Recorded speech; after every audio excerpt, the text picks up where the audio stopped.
श्री शिवाय नमस्तु भयम। दोस्तों, जैसा कि आप सभी लोग जानते हैं कि 19 फरवरी 2026 यानी गुरुवार को पड़ रही है फाल्गुन मास की शुक्ल पक्ष द्वितीया तिथि और फुलेरा दूज। और दोस्तों, यह वह तिथि है जो फाल्गुन महीने में पड़ने वाली सबसे बड़ी तिथि है, क्योंकि यह गुरुवार के दिन पड़ रही है और इसका बहुत ही बड़ा और विशेष महत्व होता है। पूज्य गुरु जी ने कहा है कि अगर कभी भी मौका लग जाए और फाल्गुन महीने की फुलेरा दूज गुरुवार को पड़ जाए तो आप लोगों को 7 चने की दाल वाला उपाय तो अवश्य ही करना चाहिए। इन दोनों का संयोग बहुत कम आता है। और इसी के साथ में गुरुजी ने अपनी शिव पुराण कथा में बताया है कि इस दिन आपको 7 चने की दाल वाला उपाय तो आपको अवश्य ही करना चाहिए, क्योंकि ऐसा दिन पूरे साल में सिर्फ एक ही बार आता है। और दोस्तों, आप सभी लोग जानते हो कि गुरुवार फुलेरा दूज का अगर सबसे बड़ा कोई उपाय है तो 7 चने की दाल वाला उपाय है। तो दोस्तों, इस गुरुवार फुलेरा दूज के दिन आप लोगों को इस 7 चने की दाल वाला उपाय को जरूर करना है। बहुत सारे लोग होंगे जिन लोगों ने इस उपाय को ना किया हो, मतलब पूरा साल निकल गया, उन्होंने किसी भी दिन इस 7 चने की दाल वाला उपाय को ना किया हो। पर दोस्तों, आपके पास एक आखिरी मौका बचा हुआ है, जो कि 19 फरवरी गुरुवार फुलेरा दूज के दिन है। तो इस दिन आप लोगों को इस वाले उपाय को जरूर कर लेना है। भले ही आपने महीने भर इस उपाय को ना किया हो, पर अगर आपने इस फाल्गुन महीने के गुरुवार फुलेरा दूज के दिन अगर इस वाले उपाय को कर लिया तो आपको इस उपाय को करने का वह फल मिलेगा जिसकी आपने कभी कल्पना भी नहीं करी होगी। इसीलिए आप लोग इस वाले उपाय को एक बार जरूर कर लेना है, ताकि आप लोगों के हाथ से यह मौका ना जा सके और आपको इस उपाय को करने का फल मिल सके। दोस्तों, यह उपाय पंडित जी ने अपनी अभी की ही श्री शिव पुराण की कथा में बताया है, जिस उपाय को आज हम आपको बहुत अच्छे से समझाने वाले हैं। इस वीडियो को देखने के बाद इस उपाय को समझने के लिए आपको कोई और वीडियो को देखने की जरूरत नहीं पड़ेगी। तो चलिए दोस्तों, उपाय को शुरू करते हैं। देखिए, ये इस फाल्गुन महीने के गुरुवार फुलेरा दूज के दिन ये इतना खास होता है, इतना महत्वपूर्ण होता है। देखा गया है कभी कभी बड़े बड़े पूजा पाठ अनुष्ठान से जो मनोकामना नहीं होते, वो फाल्गुन महीने के गुरुवार फुलेरा दूज के दिन एक छोटे से उपाय करने से ही आपकी मनोकामना पूर्ण हो जाती है। और बहुत सारे लोगों ने इस उपाय को किया भी है और उनको इस उपाय को है किया भी है, को करने का फल भी जरूर मिला है।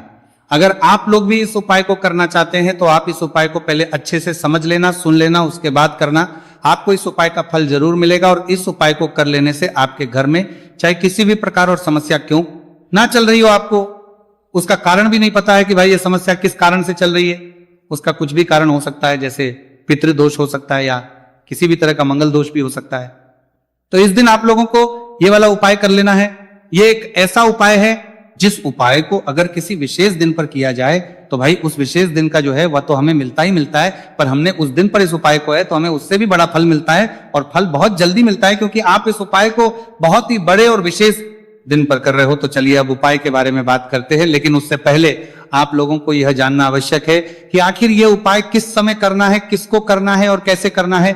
तो चलिए हम आगे आपको वीडियो में एक एक करके बता देते हैं। लेकिन उससे पहले अगर आप लोग हमारे चैनल पर बाहर आए हैं या फिर मेरी आवाज आज पहली बार सुन रहे हैं तो हमारे चैनल को सब्सक्राइब जरूर कर लेना, और इस वीडियो को लाइक करके कमेंट बॉक्स में श्री शिवाय नमस्तु भयम ओम नमः शिवाय जरूर टाइप कर देना। तो दोस्तों, इस 7 चने की दाल वाला उपाय को हमें इस गुरुवार फुलेरा दूज के दिन कैसे करना है, किसको करना है, किस समय करना है और कहां पर करना है, ये सारे सवालों के जवाब आपको इस वीडियो में मिल जाएंगे। और जो ये देखेगा भाई उसको 7 चने की दाल वाला उपाय जरूर करना चाहिए, क्योंकि इस दिन एक चने की दाल का भी बहुत ही बड़ा और विशेष महत्व होता है। और जब बात आ चला के जाई 7 चने की दाल वाला उपाय की, तो ये सोने पर सुहागा वाली बात हो जाती है और ये एक बहुत ही बड़ा उपाय हो जाता है इस गुरुवार फुलेरा दूज का।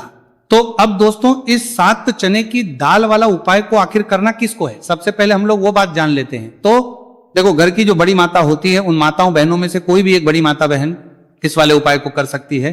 और दोस्तों, अगर आप चाहे तो अपने घर में से सभी सदस्यों को भी इस उपाय को करवा सकते हैं। अगर किसी व्यक्ति की खुद की कोई मनोकामना है, खुद की कोई दुख और परेशानी है जो कि वो अपने लिए ही करना चाहता है इस वाले उपाय को, तो वो खुद अपने लिए भी कर सकता है। बाकी अगर कोई घर में से ऐसा है जो कि अपने पूरे घर परिवार की सुख और शांति के लिए ये वाला उपाय करना चाहता है, तो भाई वो भी कर सकता है, उसमें भी कोई वाली बात नहीं है। कहने का मतलब यह है कि इस उपाय को हर एक सदस्य भी कर सकता है और पूरे घर परिवार के सदस्य के लिए घर की बड़ी माताओं बहनों में से कोई एक माता बहन भी कर सकती है। माताएं बहनें अगर घर में उपस्थित ना हो या वो ये वाला उपाय ना कर पा रही हो तो फिर घर का कोई बड़ा सदस्य भी 7 चने की दाल वाला उपाय को कर सकता है, चाहे फिर वह पुरुष ही क्यों ना हो, उसमें कोई भी दिक्कत वाली बात नहीं है। अब दोस्तों जो अगला प्रश्न निकल कर आता है वो ये आता है, इस उपाय को लेकर के आखिर इस उपाय को हमें किस समय करना, सुबह के समय करना है कि शाम के समय करना है? तो देखो इस वाले उपाय को आप लोग सुबह के समय भी कर सकते हो और शाम के समय प्रदोष काल में भी कर सकते हो। अब अगर आप पूछो कि भाई सबसे उत्तम समय कौन सा रहेगा इस 7 चने की दाल वाला उपाय को करने का, तो हम आपसे बस यही कहेंगे कि इस उपाय को आप सुबह के समय करेंगे तो ज्यादा बेहतर होगा। बाकी अगर प्रदोष काल शाम के समय भी करेंगे तो भी अच्छा होगा, उसमें कोई भी दिक्कत वाली बात नहीं है। तो अब दोस्तों जो अगली सबसे बड़ी और महत्वपूर्ण बात आती है वह यह आती है कि सुबह अगर हम उपाय को करेंगे तो हमें कितने बजे से लेकर कितने बजे तक के बीच में करना है, और शाम के समय प्रदोष काल में करेंगे तो हमें कितने बजे से लेकर कितने बजे के बीच में करना है। तो देखो सुबह जितनी जल्दी हो सके आप उपाय को करने की कोशिश करना। बाकी अगर किसी कारणवश लेट भी हो जाओ, थोड़ी देर भी हो जाए, तो 10 या 11 बजे तक भी आप कर लेना, पर 12 बजे से ज्यादा देरी ना हो, ठीक है, इस बात का ध्यान रखना। उसके बाद में दोस्तों अगर शाम के समय प्रदोष काल की बात करें, प्रदोष काल का जो समय है होता है वो शाम के 6 बजे से शुरू हो जाता है।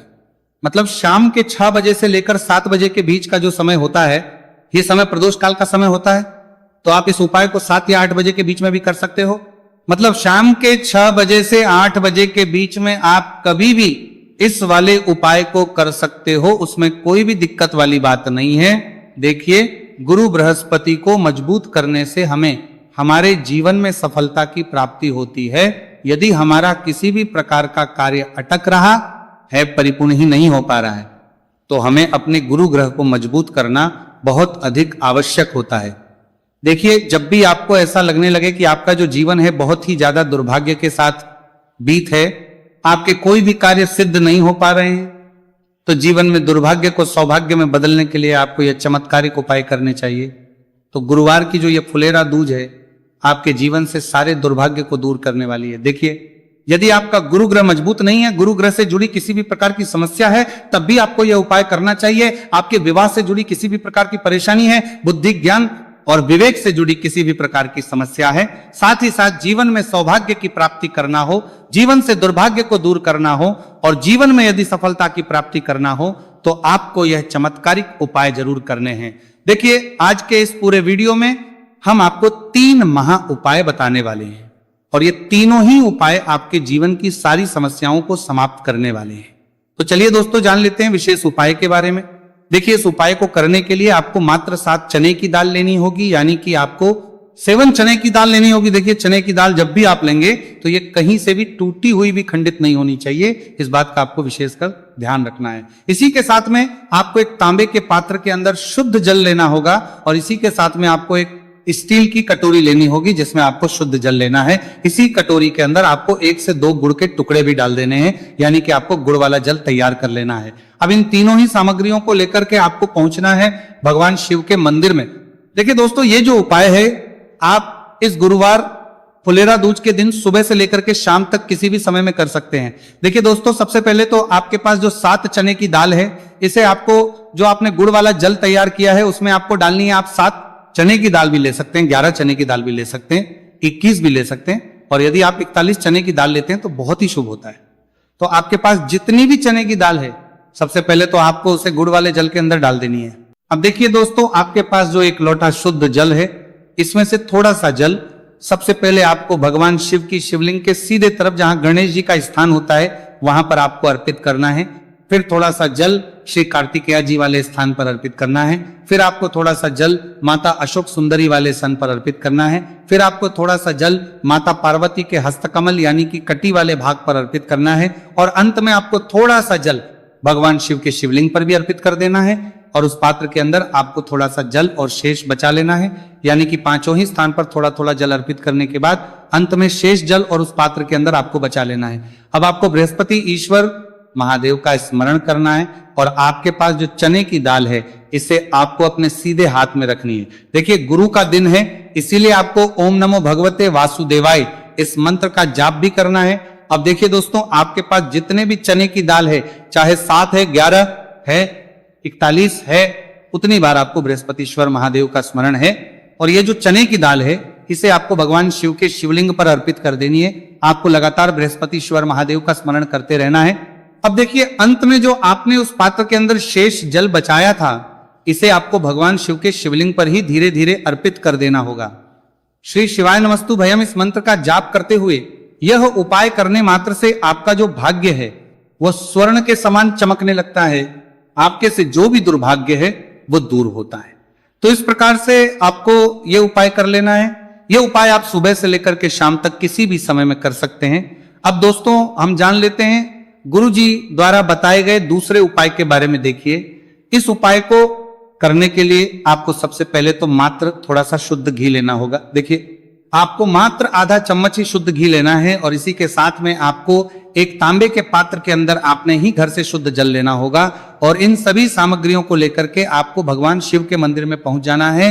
आप ये उपाय सुबह से लेकर के शाम तक किसी भी समय में कर सकते हैं। देखिए, सबसे पहले तो आपके पास जो एक लोटा शुद्ध जल है, इसे आपको धीरे धीरे शिवलिंग पर अर्पित कर देना है। श्री शिवाय नमस्तु भयम इस मंत्र का जाप करते हुए और बृहस्पतिश्वर महादेव का मन में स्मरण करते हुए। अब देखिए दोस्तों, आपके हाथ की जो अंगूठे के पास वाली उंगली होती है, तर्जनी उंगली, उसमें आपको ये शुद्ध घी लेना है और इस उंगली से आपको शिवलिंग पर जहां माता अशोक सुंदरी का स्थान होता है, वहां पर आपको इस घी से अच्छे से लेपन करना है। यानी कि माता अशक्त सुंदरी वाले स्थान पर आपको अच्छे से घी का लेपन कर देना है। और आपकी जो भी मनोकामना है, चाहे आप अपने जीवन से दुर्भाग्य को दूर करने के लिए यह उपाय कर रहे हैं, जीवन सौभाग्य की प्राप्ति के लिए आपकी कोई मनोकामना हो, विवाह के लिए आपकी किसी भी प्रकार की कामना हो, जिस भी प्रकार की आपकी कामना है उसे परिपूर्ण करने के लिए आपको कोई प्रार्थना करनी है, और इस घी का लेपन आपको माता अशोक सुंदरी वाले स्थान पर करने में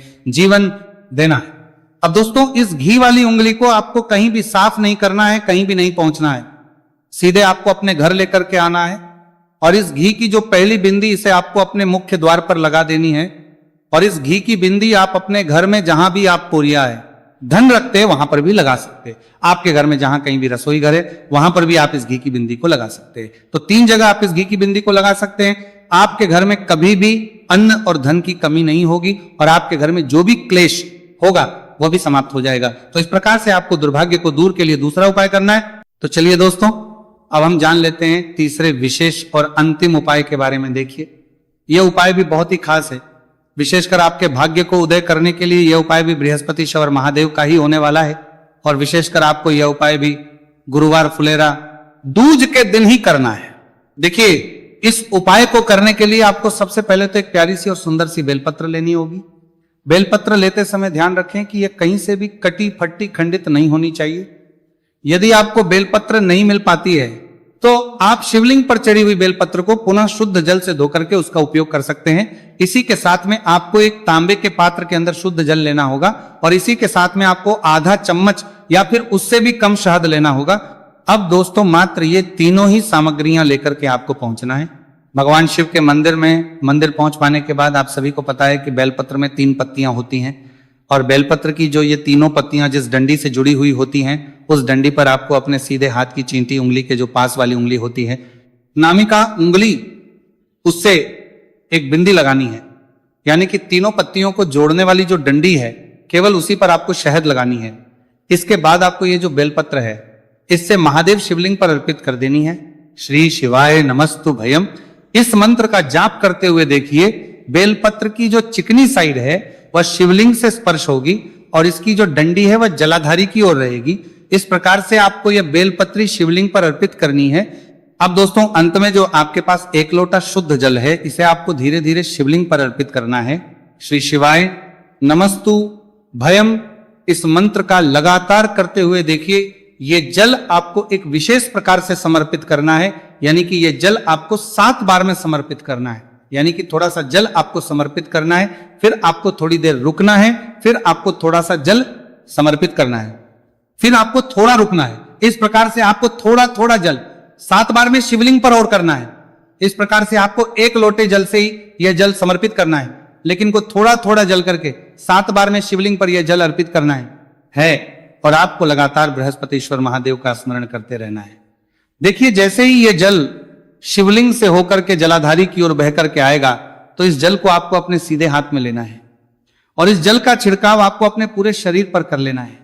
बृहस्पति शवर महादेव का मन में स्मरण करते हुए ये जो उपाय है आपके भाग्य का उदय करता और आपके जीवन से दुर्भाग्य को दूर करता है। तो बहुत ही आसान सा उपाय है। इस उपाय को भी आप इस गुरुवार की फुलेरा दूज पर करके जरूर देखना, आपको निश्चित ही लाभ होगा। तो दोस्तों, पूरे साल भर इस उपाय को ना किया हो, पर अगर आपने इस मार्गशीर्ष महीने में, तो आपको इस उपाय को करने का वो फल मिलेगा जिसकी आपने कभी कल्पना भी नहीं करी होगी।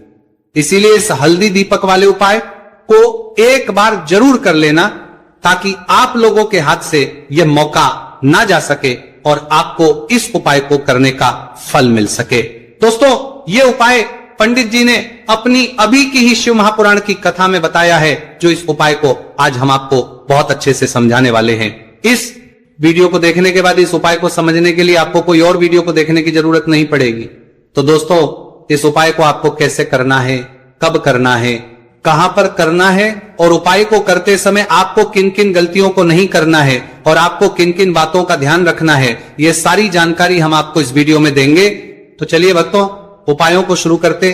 अगर आप भी चाहते हैं कि महादेव जी का आशीर्वाद आप पर सदैव बना रहे, तो वीडियो को लाइक करें, चैनल को सब्सक्राइब करें और कमेंट बॉक्स में हर हर महादेव जरूर लिखें। तो दोस्तों, यह थे पूज्य गुरु जी द्वारा बताए गए कुछ बहुत ही खास उपाय। अगर आपको जानकारी अच्छी लगी हो तो वीडियो लाइक करिएगा। मिलते हैं फिर एक नए वीडियो के साथ। श्री शिवाय। पूरे साल भर इस उपाय को ना किया हो, पर अगर आपने इस मार्गशीर्ष महीने में, तो आपको इस उपाय को करने का वो फल मिलेगा जिसकी आपने कभी कल्पना भी नहीं करी होगी। इसीलिए इस हल्दी दीपक वाले उपाय को एक बार जरूर कर लेना, ताकि आप लोगों के हाथ से यह मौका ना जा सके और आपको इस उपाय को करने का फल मिल सके। दोस्तों, ये उपाय पंडित जी ने अपनी अभी की ही शिव महापुराण की कथा में बताया है, जो इस उपाय को आज हम आपको बहुत अच्छे से समझाने वाले हैं। इस वीडियो को देखने के बाद इस उपाय को समझने के लिए आपको कोई और वीडियो को देखने की जरूरत नहीं पड़ेगी। तो दोस्तों, इस उपाय को आपको कैसे करना है, कब करना है, कहां पर करना है और उपाय को करते समय आपको किन किन गलतियों को नहीं करना है और आपको किन किन बातों का ध्यान रखना है, ये सारी जानकारी हम आपको इस वीडियो में देंगे। तो चलिए भक्तों, उपायों को शुरू करते।